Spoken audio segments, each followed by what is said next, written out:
Hello everyone, my name is Lindsay Steller and today I'm going to be discussing the wearable health trackers as it relates to our Information 550 class for Xavier's MBA program. Today we're going to go over the evolution of such technology as in terms of wearable health trackers, so going over some ethical questions, pros and cons, implications for this innovation, as well as some security issues that are associated with this topic. So I thought it would be helpful to start everyone getting on the same page as we're going to define wearable health trackers today. So there are a lot of different sources and different types of ways that people are defining these. A lot of sources out there are simply calling them wearables. It's the new kind of hip lingo. But they are at its basic form simply a type of wearable computer that we now have on our wrist all the time. So the definition that I have on the screen here comes from Wikipedia, and it's actually a combination. Their sources were from Forbes as well as the American University study that we'll discuss in a few slides. But I thought it was at its most simple and pure kind of definition exactly what we're going to talk about today, that it is simply a wearable computer that we have allowed to be on our wrist that calculates kind of our intake of calories, our sleeping, our heart rate, our location, and a lot of different things that I think until recently we haven't really discussed further that we're going to today. As we look at this topic, I also think it's helpful to understand the history of how kind of these technologies evolved and came about. So I know I personally was shocked to discover that these concepts of wearable technology date all the way back to the 1200s, where they found some different drawings in caves. So it was things that they perceived to then be sort of these trackable devices of how many steps you're walking, ways to track how far to go back and forth through a cave for hunting and things like that, which I thought was fascinating, that even though it wasn't technology in the way that we think of it today, it was still very much an evolution that I think has helped us get to where we are. So then I think the most notable date is in 1788. Thomas Jefferson created the Thomish meter, which now we know to be the first pedometer introduced in the United States. This is according to Jill Kapanis from elearners.com. But really the technology did not stop with Thomas Jefferson and continued to develop with the pocket watch, computer shoes, head-mounted cameras, and ultimately these wearable wrist trackers that come to fruition starting in 2006 going to 2013. So that time frame created such an influx and interest that 2014 was actually named the year of the wearable technology by the International Data Corporation. So sales in wearable wrist trackers increased to nearly 124% from 2014 to 2015, according to this International Data Corporation. Sales increased 124% in 1 year. So I think it's important to note that as we're looking at this type of technology for the wearables, a lot of different sources consider these to be eyewear, headwear, implantation, smart clothing. But for the purpose of this project today, I'm going to focus on wearable fitness trackers as it's defined by smartwatches and or wrist fitness trackers. So some of the data that we'll see will be all-encompassing. Some of it is specifically for the wrist trackers and the smartwatches, but I thought for simplicity of only a 12-minute presentation, it would be easiest to focus on what most people are familiar with, which is the watch and the tracker. So looking at the data from the International Data Corporation, I thought it would be useful and helpful to see that the updated stats published in regards to these wearables. So as I was doing research, I found that in 2016, it showed that Fitbit was the leading company in fitness trackers, as you can see on this graph. And then as I was doing a little bit more digging, I found this updated graph that was published in 2017 that showed that from 2016 to 2017, there was quite the change where Apple jumped to the top of the wearable market. So I've tried to do a little bit of research to find out why that happened. I really think the biggest attribute can be that Apple put out a new upgrade that year, but really trying to figure out what happened, I think will be research that I'm definitely going to follow up on with this project. So Apple shipped more than 17.7 million smart trackers in 2017 alone, compared to the 15.4 million trackers that Fitbit did. And as you can see in the chart, there were more than 115.5 million trackers shipped worldwide in 2017. So really the scope of this product and distribution and these wearables that we're going to talk about today is very, very widespread and notable for multiple reasons. So these types of trackers, as we know, have been widely distributed and also thus are partially widely controversial, as they have both pros and cons associated with these types of trackers. So some pros that have been found are associated a lot of times with health. So it's healthy awareness, helping people achieve their goals as it relate to fitness. It can also be a good way to collect data for your doctor. So your sleeping habits, when you're able to get up and be active, and those types of things can create habits and patterns that ultimately will help our doctors. So they're very interactive, can help us be more productive. I know an example of being more productive for me, I have a smart tracker, and if I don't get up and walk around every hour, it will give me a little alert that tells me that it's time for me to get up and move around and be a little bit more healthy, which ultimately then helps me be more productive, getting some brain stimulation and moving around the office. It is also really changed to be a status symbol, which this was a very interesting piece of material for me to read. But it is true. If you think about it, people that have Apple Watches versus Fitbits versus Garmin, you can usually tell if they have a Garmin, they're more fitness oriented. If they have an Apple Watch, that has some sort of status associated with it. So I thought that was a very interesting dynamic that comes into play. And then also they talked about the adaptations with the accessories in terms of the beauty and kind of fashion industry.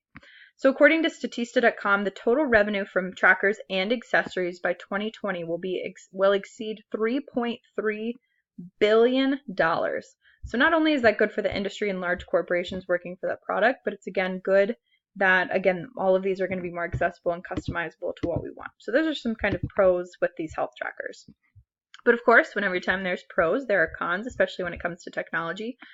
So there are a lot of companies and organizations and universities that are conducting research on the privacy issues, the data accuracy, the tracking features that come along with all of these different types of trackers and smartwatches. Another con of this is that oftentimes these have short battery life due to all of the things and all of the algorithms that are happening in such a small thing. Many aren't waterproof, which makes you remove them often, which then it goes back to the accuracy of is it accurate if it's not on your wrist. So Forbes, again, going back to the privacy issues and data accuracy, Forbes published that 82% of wearers are concerned to some degree about the level of privacy, yet continue to wear and use it, which again, I can totally relate that to a certain degree doing a lot of this research, I wonder how much of my data collection and information is out there, but yet I'm still going to continue to use it. So as we move to the next slide, American University published a 122-page document sharing the implications, considerations, and concerns about the privacy and big data of these trackers. So this has been something that has been published in 2016 and is still being used today as kind of a massive report for these different fitness trackers.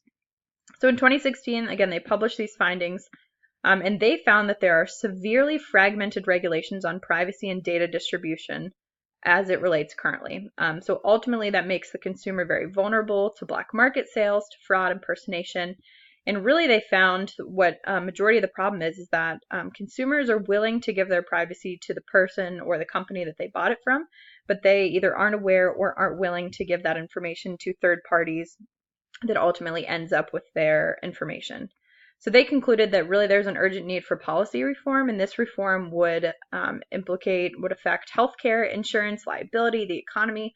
So really it's a multifaceted issue that isn't going to be solved just by saying, let's go to the government. It's something that would take a lot of lobbying, would take a lot of different moving parts to ultimately get reform happened. So right here you can see I added some who's liable, who sees the data, what data is collected. These were all things that were questions that really came about in this article that I think are things that should be considered a little bit more and are some things that definitely need to be addressed as we move forward. So some additional considerations. So these are topics that had a little bit less research on, but I thought would still be relevant to the topic as we're moving forward. So now there is truly minute-by-minute location tracking that's connected to our smartphones, it's connected to our smart wristwatches and trackers that I researched is found to multiple cloud applications. So this provides all of these different unknown networks with easy accessibility to our data being collected and shared. So as you can see in this infographic, we do this, it's connected to our phone, there's no privacy that's really sending it to this kind of storage bank, and that's a lot of times how our information gets leaked into multiple different parties. So it's a topic that definitely needs, again, more research, and there are people that are starting to do these types of things, but I think even from the articles that I found in 2016 and 2017, I know there's a lot of shifts that have happened in 2018 with all the Facebook privacy and things that happened. So I would think a lot of corporations or universities are probably in the middle of their research that'll be published soon with all of the new updates. So this is a quote that I found interesting as I was doing some research, and this is from Josh Lifton, Dr. Josh Lifton from the MIT Media Lab, also the CEO of Crowd Supply. So he states, if you want to be considered an individual and not a data point, then it's in your interest to protect your privacy. Which, yes, is a very good point, but I kept thinking, okay, do you have any solutions in order to protect your privacy? Which he didn't really. He kind of just said you need to think about these things, you need to understand the implications. But for a lot of our integrated life, I found that it's almost impossible to fully protect ourselves from these types of data collection since it's so integrated in our daily lives and the culture of the United States and the world. So looking ahead, I thought this forecasting reported by Forbes is very interesting. So going back to my point at the beginning, this specific infographic touches on all wearables. It relates to eyewear, cameras, all of that. So if right here, we're going to focus specifically again on the wristbands and the watches. So this information I think is very interesting because it doesn't look like these wearables are going to go anywhere anytime soon, except for be more prevalent in our consumer world and in our households.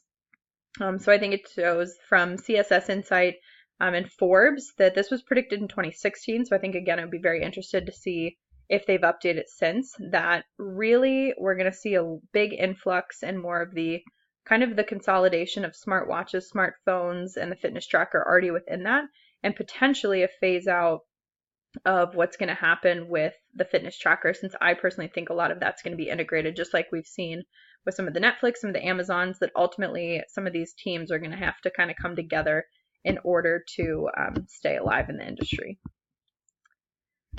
So after all of that, I do have some questions for the class to kind of consider and report back in. So the first one is, what opportunities and challenges come with the rapid growth of this wearable technology market? So there's been a lot of fast, rapid movement. So what are some opportunities as well as some challenges with how quickly these things are growing? My second question, is it ethical to track and collect as much information as the big data corporations currently are? Yes or no, and if so, can you expand upon that? And then, do companies need to establish formal policies or etiquette in the workplace to accommodate users or non-users of this wearable technology, since it is currently so prevalent in our lives? So that's really my presentation on the trackers. There's so much that can be talked about in this, but I thought kind of just giving the foundation of where we're going with this, the pros and cons, and really giving an overview of an insight, I think would help spark a conversation that I think will be ultimately more valuable, and I will contribute back based on the data that I found if people contribute to that.